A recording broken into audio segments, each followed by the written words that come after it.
Vivekachudamani, a joia suprema da sabedoria.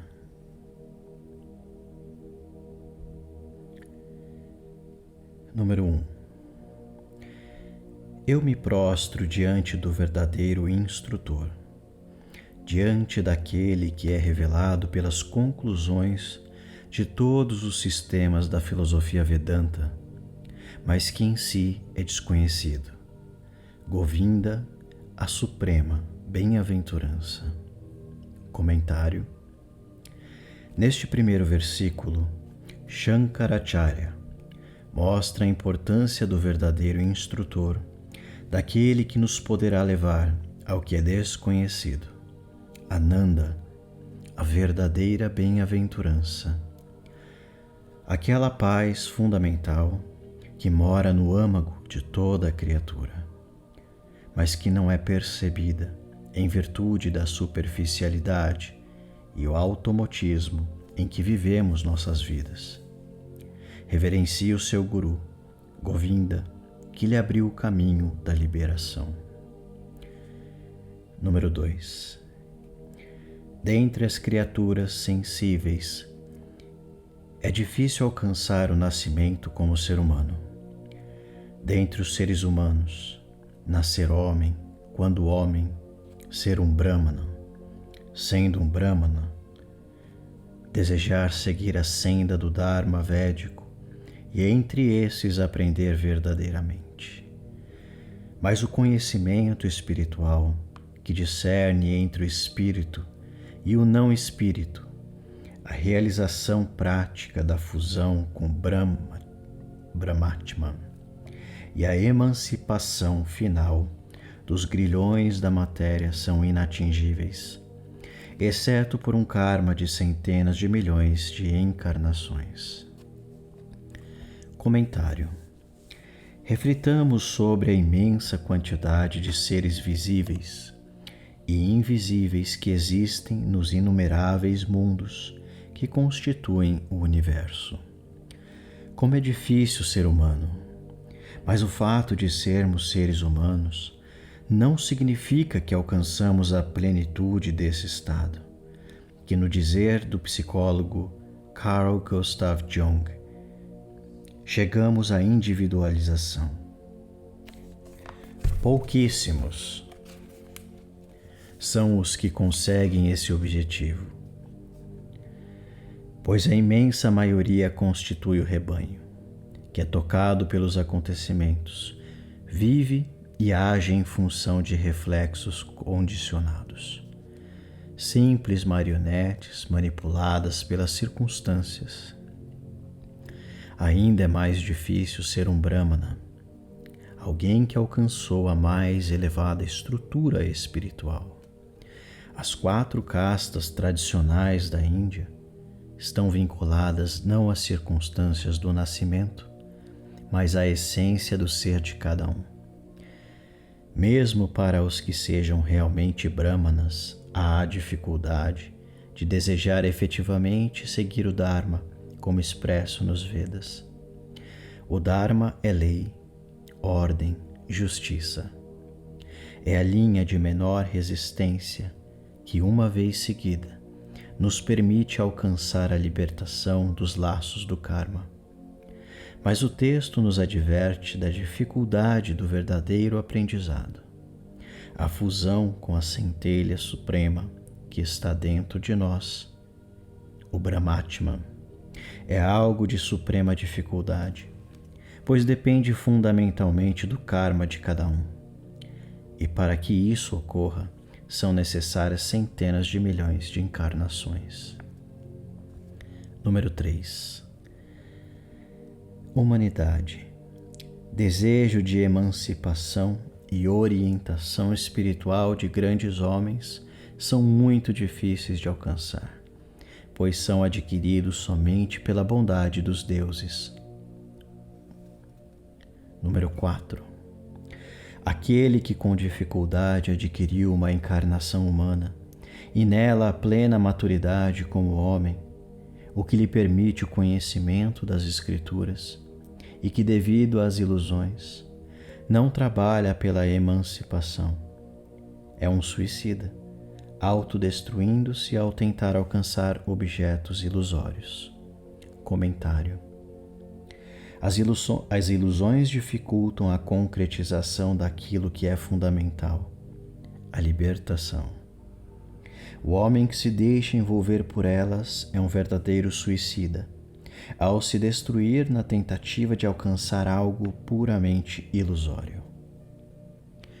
Número 5. Quem nesta terra tem a alma mais morta do que aquele que tem obtido uma encarnação humana e um corpo masculino, luta loucamente para alcançar objetos de maneira egoísta? Comentário.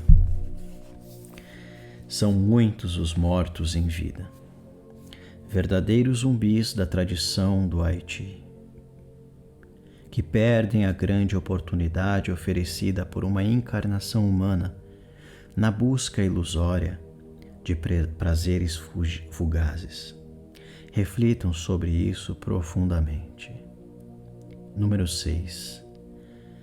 Ele pode estudar as Escrituras, invocar com sacrifícios os deuses, executar cerimônias religiosas ou oferecer devoção aos deuses e, todavia, não alcançar a salvação mesmo durante a sucessão de centenas de Brahma Yugas. Isso só se dará pelo conhecimento da união com o Espírito. Comentário. Não é através da simples repetição mecânica de atos religiosos desprovidos de conteúdo que alguém alcança a libertação. O simples frequentar assíduo a templos, igrejas, mesquitas, não leva a lugar nenhum. Só a união, a experiência direta, a vivência, a percepção do eterno, nascidas do que está além da memória, da mente e suas artimanhas, dos castelos de nuvens dos pensamentos, permitem alcançar o grande objetivo. Número 7. A imortalidade alcançada através da obtenção de qualquer condição objetiva, tal como a de um Deus, está sujeita a findar, pois está claramente estabelecido nas Escrituras, Shruti, que o karma nunca é a causa da emancipação. Comentário. A condição de um Deus é alcançada pelo longo processo evolutivo através da obtenção de um certo tipo de karma.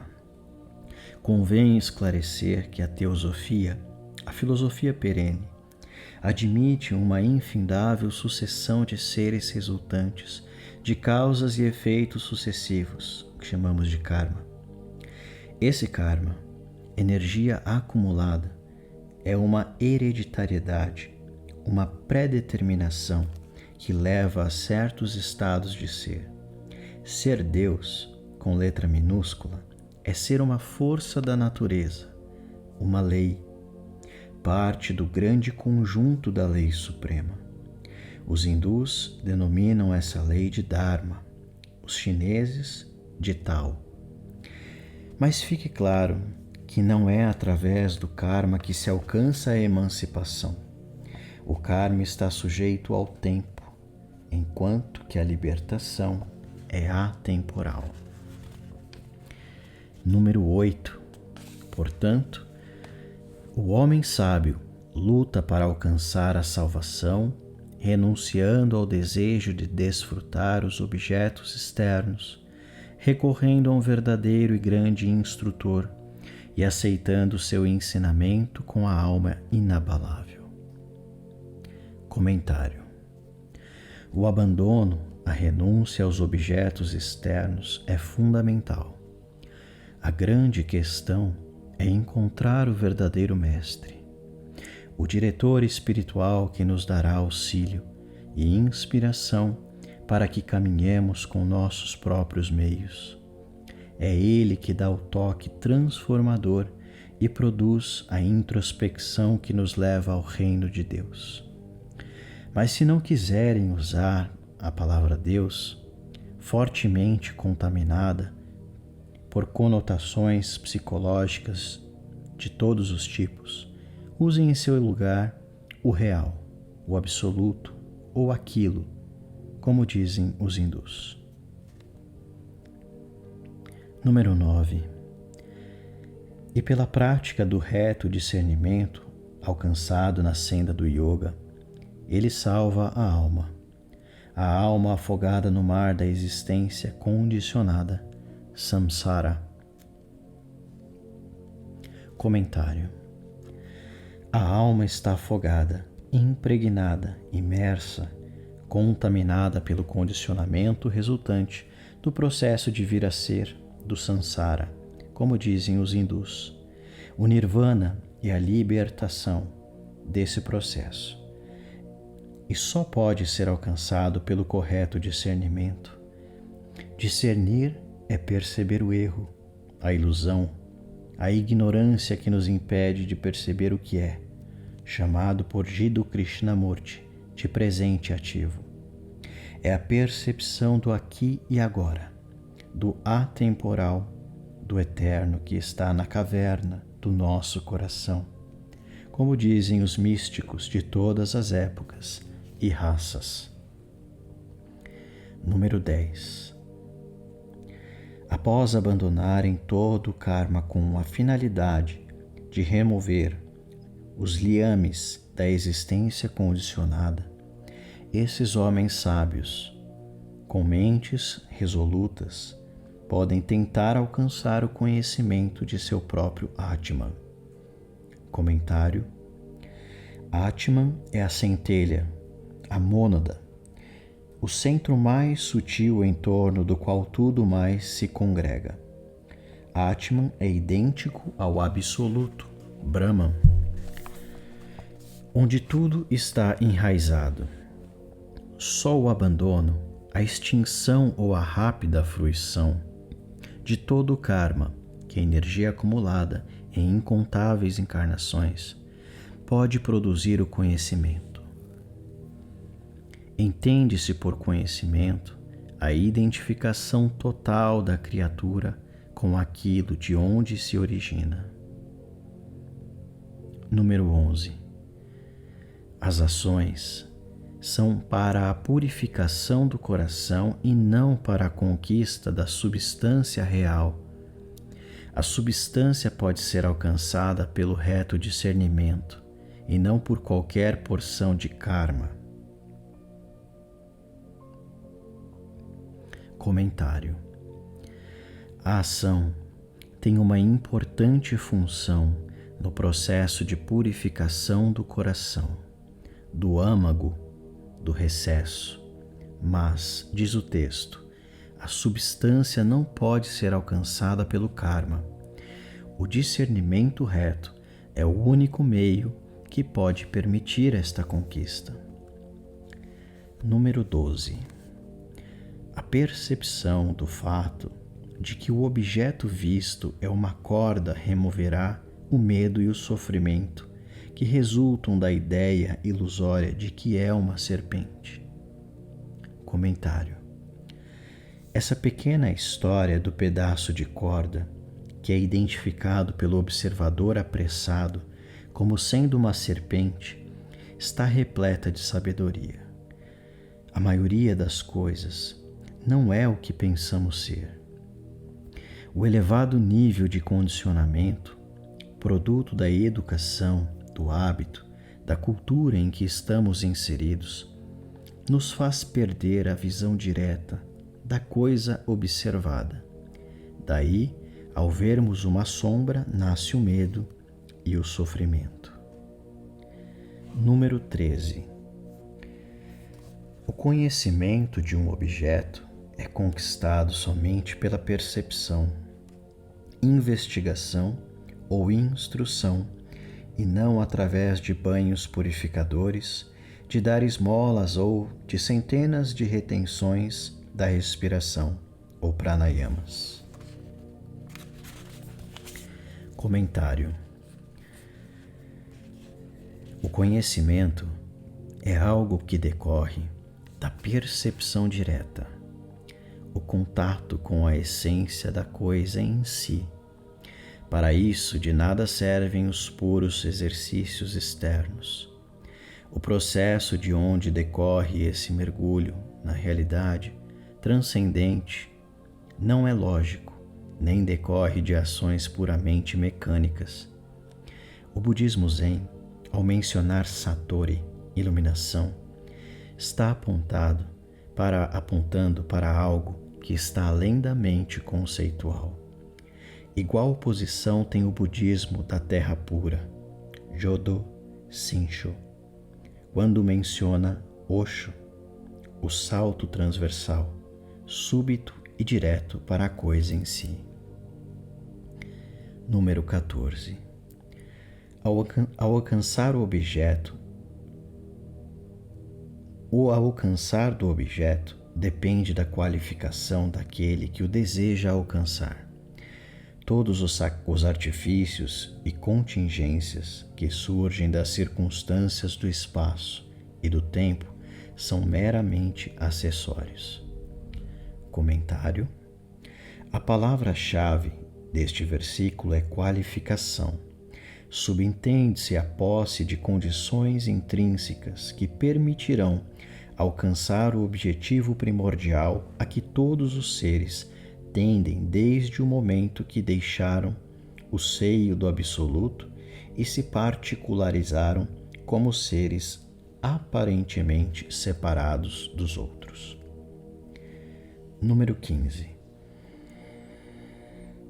Portanto, aquele que deseja conhecer a natureza de seu próprio Atman, após ter encontrado um guru que obteve o conhecimento do Absoluto, Brahmanyana,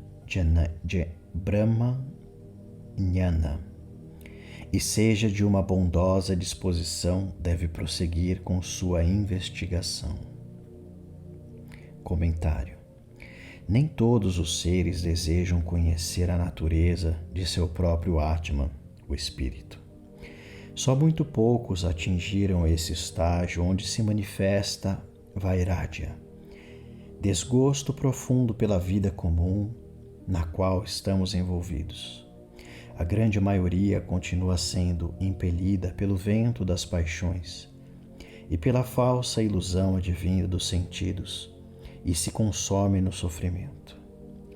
A presença de uma alma guia é muito importante, de alguém que possui revelado em si o conhecimento do Absoluto e manifestada aquela compaixão que é o amor infinito por todos os que sofrem nas malhas da ignorância. Dessa alma guia advém a inspiração, o entusiasmo, para que os que vêm se libertar da grande ilusão, Maya. Número 16. Aquele que possui um forte intelecto, que é instruído e que tem os poderes da compreensão, é um homem qualificado para tal investigação. Comentário: nem todos estão qualificados para essa profunda investigação. É necessário que o indivíduo que se dispõe a atingir tal objetivo supremo, a libertação das malhas da ilusão, Maya, e da ignorância, Avidya, se prepare com muito empenho. 17.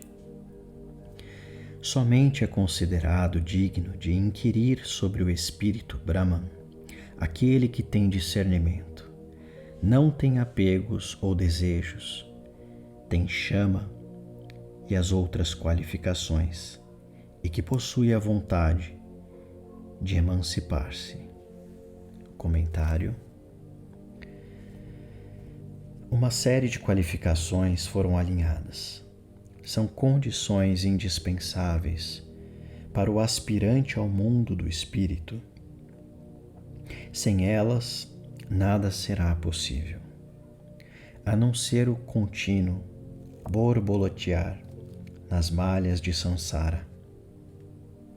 Mas, acima de tudo, é indispensável uma firme determinação, desejo, para alcançar a meta suprema. É ela quem nos dá a força interior para vencer o desânimo e os obstáculos materiais que atingem o cansado viajante. Essa determinação é como um pavio que mergulha no combustível da lamparina. Sem ele, não haveria a luz. 18. Com essa finalidade, há 4 espécies de treinamentos preparatórios, diz o sábio. Com eles, a tentativa terá sucesso. Sem eles, não haverá êxito.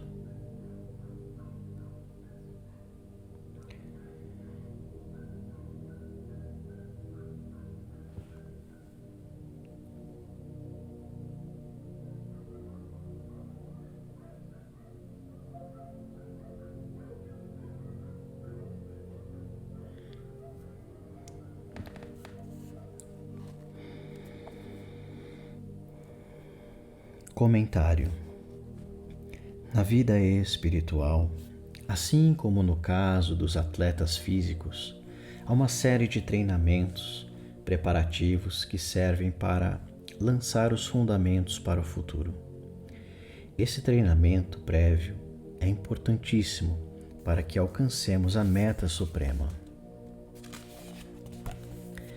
19. Viveka é reconhecido como sendo o discernimento do eterno em relação ao transitório. Então, segue-se Vairagya, a renúncia do desejo de usufruir dos frutos da ação aqui e agora. Comentário. Discernimento significa a capacidade de distinguir o eterno do transitório. Algo muito difícil para que os que estão presos na rede do pensamento, da memória e do hábito repetitivo. Só os que se libertarem dos véus de Maya, a ilusão, poderão renunciar ao desejo de fruir os frutos da ação.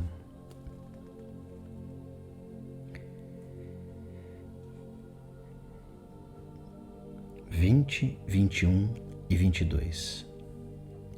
Em terceiro lugar, Shat Sampati, as 6 possessões, que se iniciam com chama, e quarto, Mumukshutva, a aspiração pela emancipação.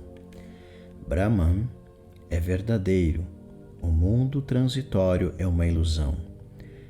Tal é a forma da conclusão final que se diz ser o discernimento entre o transitório e o eterno. A renúncia do desejo consiste em abandonar os prazeres da visão, da audição e etc. E também em abandonar todos os prazeres derivados de todos os objetos transitórios do prazer, desde o corpo físico até Brahman, o Criador. Após ter meditado inúmeras vezes a respeito dos seus defeitos e limitações. Comentário. Todo o sentido de posse tem de ser abandonado, bem como todos os prazeres advindos do mundo dos sentidos. Enquanto houver um resquício de apego, a libertação final não será alcançada, e o homem continuará preso ao seu pequenino mundo de faz de conta. 23 e 24. Chama se escreve S-H-A-M-A. Chama é a imperturbável concentração da mente sobre o objeto de percepção.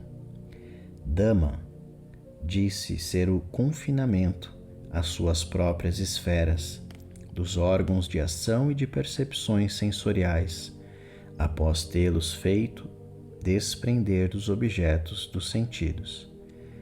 Uma condição não relacionada com ou dependente do mundo externo é o verdadeiro Uparati. Comentário. Nestas 3 qualificações mencionadas, Chama, Dhamma e Uparati, há uma preparação gradual para um alargamento de consciência, onde o eu isolado desaparece para emergir o todo. No primeiro, chama a uma ininterrupta concentração da mente no objeto observado, algo que ocorre muito raramente no homem comum, que simplesmente pousa nos objetos contemplados, sem perfurá-los com a compreensão. No segundo, Dhamma, há a volta aos órgãos dos sentidos, desprendendo-os dos objetos observados. E, por fim, surge o Parati, um estado onde há uma total ausência dos objetos externos. 25. Titiksha. Titiksha é o suportar de toda dor e sofrimento sem nenhum pensamento de retaliação, sem abatimento e sem lamento. Comentário. Titiksha é paciência infinita, equanimidade, equilíbrio, o corajoso suportar de todas as situações às quais a vida nos submete, sem reclamações ou lamentos. 26. Uma meditação fixa sobre os ensinamentos de Shastra, que são escrituras, e do Guru, que é o mestre, com uma firme fé neles, por meio da qual o objeto do pensamento é realizado, é descrito como Shraddha. Comentário.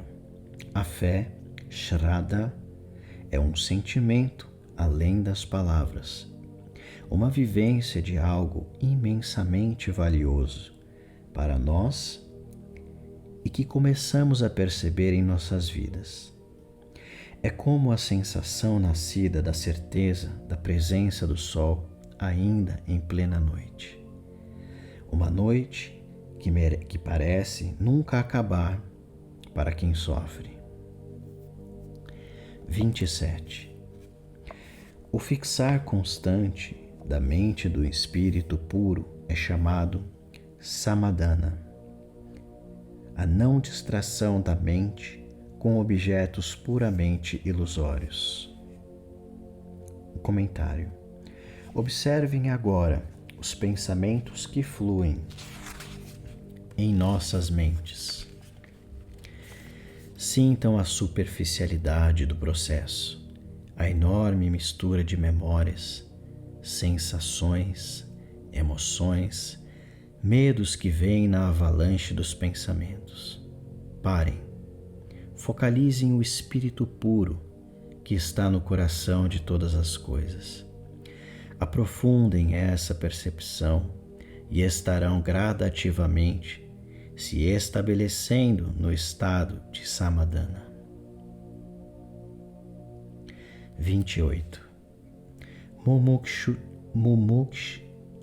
Mumukshutva é a aspiração à libertação, através do conhecimento de nosso verdadeiro ser, de todos os elos criados pela ignorância, começando pelo sentimento da personalidade e terminando com a identificação de si mesmo com o corpo físico.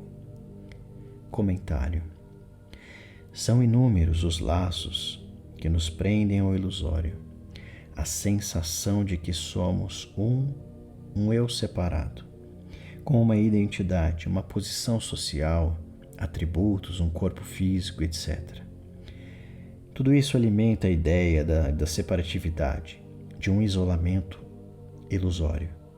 Shankara, em A Joia Suprema da Sabedoria, este livro, procura despertar os seres humanos de um profundo sono, libertando-os da grande ilusão. 29. Mesmo que as qualificações enumeradas sejam possuídas em pequeno ou moderado grau, ainda assim serão fortalecidas e melhoradas pela ausência de desejo, por chama e outras qualidades, e pela bondade do instrutor, e darão frutos. Comentário.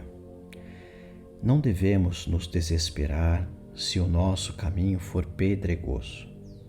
Com fé e trabalho constante, ele poderá ser preparado.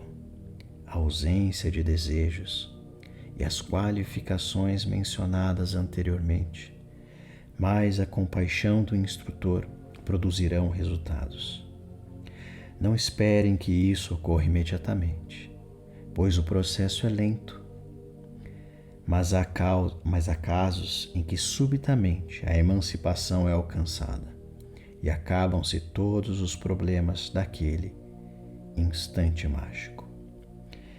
Não fiquem na expectativa dessa emancipação, pois isso gera desejo, tensão, sofrimento e a deformação do real. 30. Naquele em quem a ausência do desejo, Vairagya, e a aspiração pela emancipação, Mumukshitva, são proeminentes, chama e outras qualificações produzirão grandes resultados. Comentário: a ausência de desejos é fundamental no processo liberatório. A proporção que isso ocorre, as qualificações já mencionadas, Shama, Dhamma, Uparati, Titiksha, Shraddha e Samadhana, produzirão na medida de sua intensidade grandes resultados. A retirada da erva daninha dos desejos é fundamental para que a terra torne-se produtiva. 31. Quando a ausência do desejo e a aspiração pela emancipação são fracas, haverá apenas indicações de chama e das outras qualidades, tal como ver a água em uma miragem. Comentário: mais uma vez, a ausência de desejos e a aspiração pela emancipação são fundamentais. Se forem de pouca intensidade, todas as qualificações indispensáveis para que a libertação seja alcançada serão fracas e pouco ou nada será obtido. Devemos meditar profundamente no sentido deste versículo, até que a resposta sem palavras sobrevenha. 32.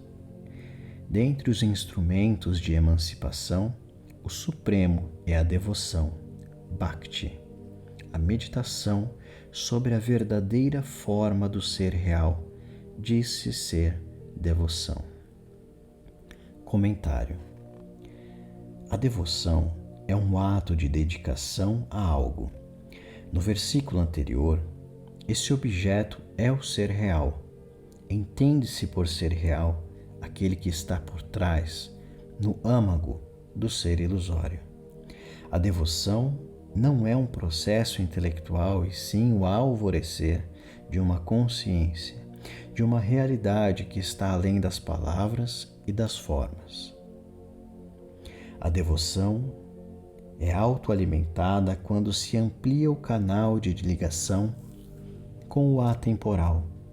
Então começa a florescer uma paz que ultrapassa todo entendimento humano, uma felicidade transcendente que pode se transformar em supremo êxtase quando a gota mergulha de volta no oceano.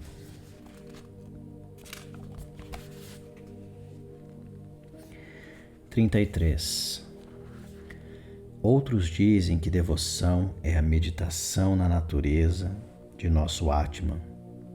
Aquele que possui todas as qualificações é o que está apto a conhecer a verdadeira natureza de Atman. Comentário: esse conhecimento ou identidade como a verdadeira natureza de Atman exige toda a série de qualificações indicadas nos versículos anteriores, algo quase impossível para quem não se predispuser a romper com a sua vida comum, a dar aquele salto transversal que é Osho, que nos fala, entre outras, a escola da terra pura do budismo. O preço a pagar é muito grande, mas o resultado tem um valor imensurável. 34. Tal pessoa tem que se aproximar do Guru, através do qual a libertação da escravidão é alcançada. Alguém que seja sábio, bem versado nas Escrituras, sem pecados, livre do desejo e conhecedor da natureza de Brahma. Comentário. Há um dito hindu: com o Guru todas as trevas são dissolvidas. O Guru lá está, em qualquer ponto que nos voltemos. Ele pode ser visível ou algo que surge em nós e inspira e ilumina as nossas vidas, pois é alguém que conhece, por experiência própria, a verdadeira natureza do Supremo, Brahman. 35. Alguém que atingiu o repouso no espírito, como uma chama que se extinguiu quando o combustível foi consumido. Alguém cuja bondade não é influenciada por considerações pessoais e que está ansioso por auxiliar aqueles que buscam ajuda. Comentário. O Mestre Guru é totalmente desprendido no seu amor supremo. Está sempre pronto a derramar a sua benéfica influência sobre todos os seres, visíveis ou invisíveis, principalmente aqueles que já despertaram de certa forma e buscam desesperadamente por ajuda. Deixem de lado o orgulho, os desejos, os projetos sem base. Abram os corações à graça suprema e o auxílio virá imediatamente. 36. Tendo obtido a orientação de um tal preceptor através da devoção, da atitude respeitosa e do serviço, o objeto de vossa busca deve ser-lhe dirigido quando ele não estiver de outra forma ocupado. O comentário. Cada um de nós tem de se qualificar para receber orientação de um guru. Sem essa preparação prévia, a sintonia entre mestre e o discípulo não é possível. 37. Eu te saúdo, ó Senhor, pleno de compaixão, ó amigo daqueles que se curvam diante de ti. Eu caí no oceano do nascimento e renascimento. Salvai-me com o teu olhar, que nunca falha, que faz cair sobre nós a chuva da ambrosia, da sinceridade e misericórdia. Um comentário. Neste versículo, dá-se a completa entrega ao Mestre. Dele virá o auxílio que extinguirá nossos sofrimentos e paixões. Sem essa abertura não é possível que recebamos auxílio. A carapaça protetora tem de ser rompida. O orgulho é a autossuficiência. Desarmados. Proteja da morte, 38. Proteja da morte aquele que está aquecido pelo trovejante fogo selvagem da mutável vida que é tão difícil de extinguir. Aquele que está sofrendo as rajadas do infortúnio, pois não conheço outro refúgio. Comentário. Só há um refúgio onde todo sofrimento nascido da infindável sucessão do karma pode ser extinto. O Guru pode nos ajudar a encontrá-lo. Ele é a porta que nos conduz ao eterno. A paz infinita está em nós desde o tempo, desde todo o sempre, mas que não percebemos. Mergulha no texto que estás lendo e o momento para a tua transformação pode ser agora. 39. Os grandes seres pacificados vivem regenerando o mundo como a primavera que se aproxima e, tendo cruzado o oceano da existência corporificada, auxiliam aqueles que tentam fazer o mesmo, sem qualquer motivo pessoal. 40. Este desejo é espontâneo, pois a tendência natural das grandes almas é remover o sofrimento dos outros, assim como os raios de ambrosia da lua esfriam a terra aquecida pelos fortes raios de sol. Comentário: as grandes almas, os seres que vivenciam o eterno, pacificam os que estão tomados pelas paixões. São como a brisa fresca que irrompe subitamente num dia de verão ardente. As suas ações são constantes em todos os momentos. A paz que deles emana é constante e reconforta os que estão esmagados pelo sofrimento. Aquilo que é grande demais para ter nome envolve todas as coisas. Entretanto, não podemos senti-lo até que o contactemos. Está sempre auxiliando, à disposição dos que o buscam. Aqueles que o tocam, no dizer do místico Kirpal Singh, são as crianças da luz e vêm para dar essa luz ao mundo que está em treva profunda.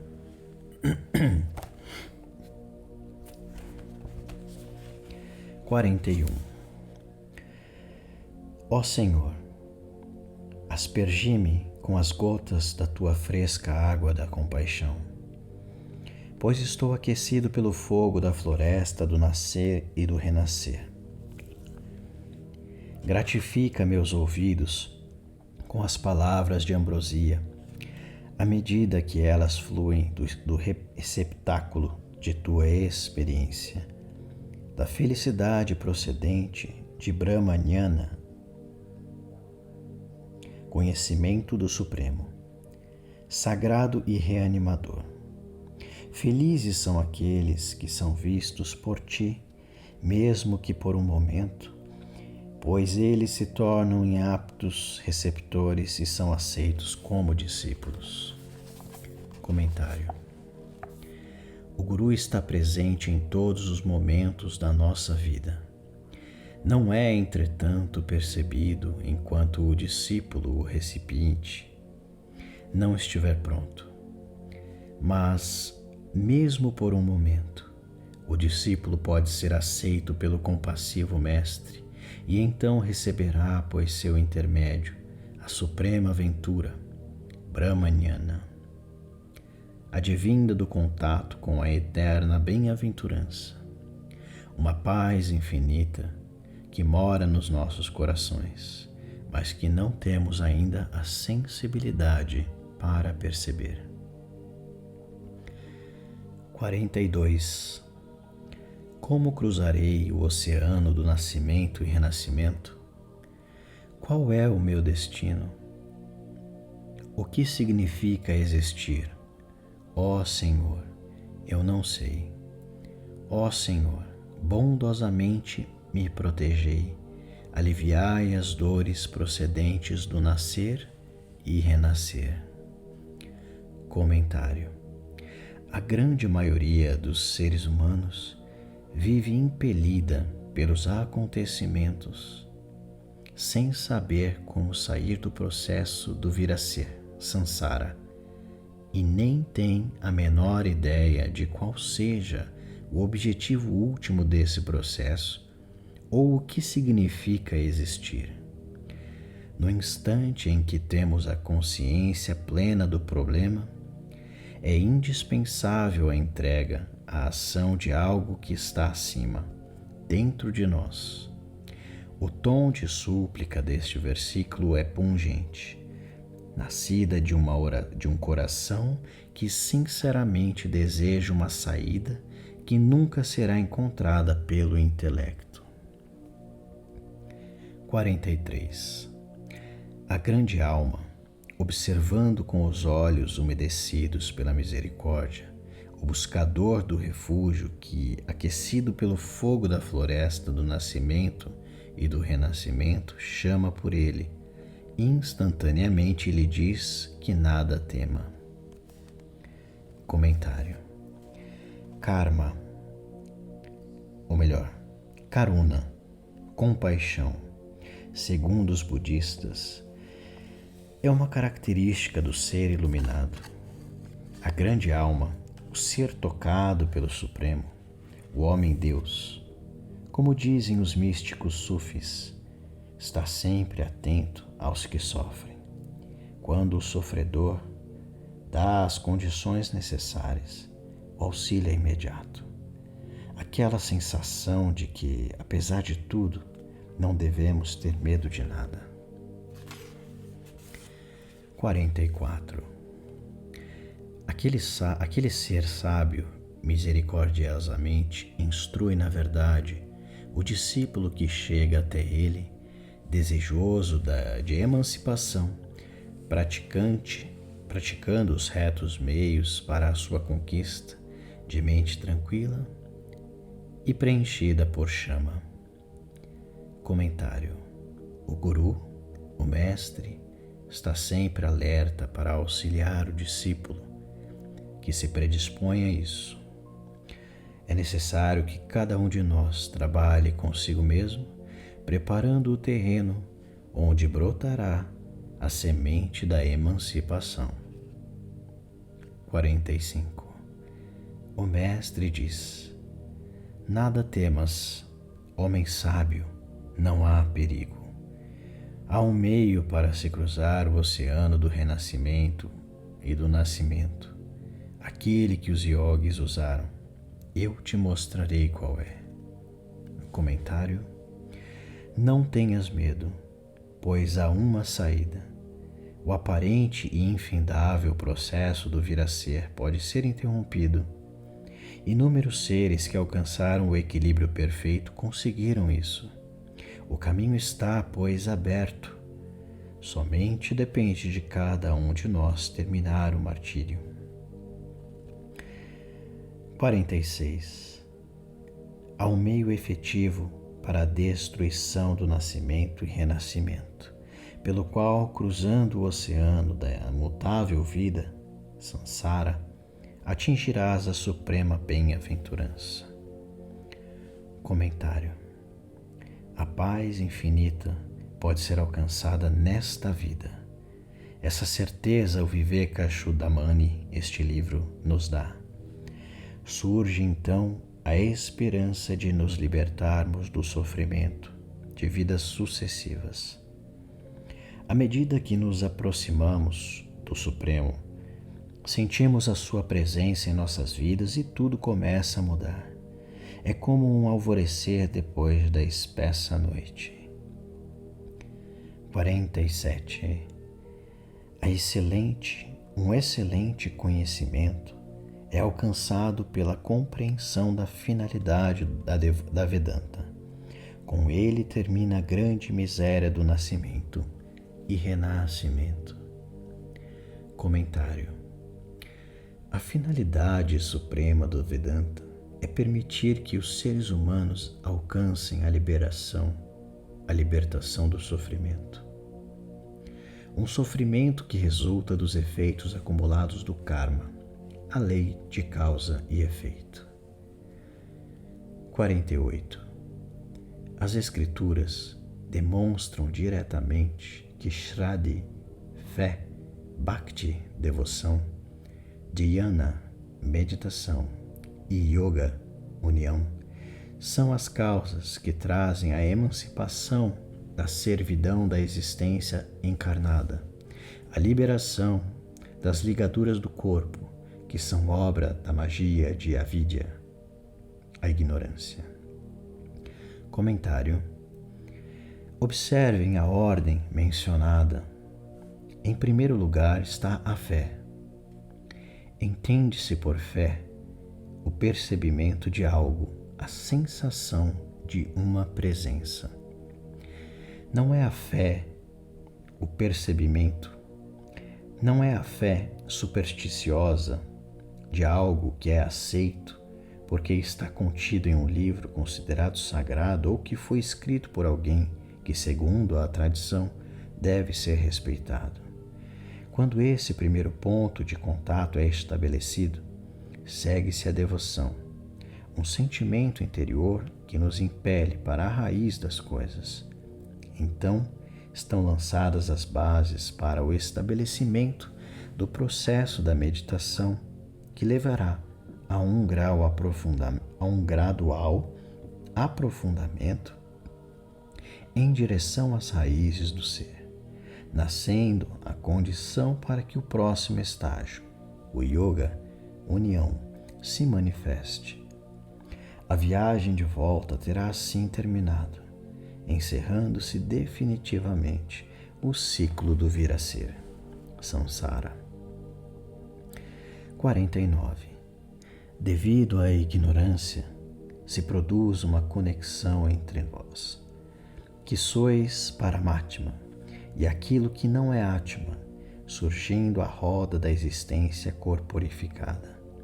A ignorância avidya é queimada até as raízes pelo fogo da sabedoria surgida do discernimento. Comentário: Paramatma é o Supremo, a fonte e origem de onde procedem todas as coisas. Atman é uma centelha desse Supremo, sendo, portanto, idêntico a ele. É a ignorância que impede a percepção desse fato e faz com que sintamos a sensação de isolamento, de solidão. 50. O discípulo diz: Ó Senhor, por misericórdia, ouça-me. Estou fazendo uma pergunta e quando ouvir uma resposta de tua própria boca, atingirei meu objetivo. Comentário: na vida de todos nós, chega um momento em que se dá uma total redenção, uma entrega, um angustioso pedido de auxílio. Só então virá a resposta, mas para que isso ocorra, é necessário que o canal seja preparado.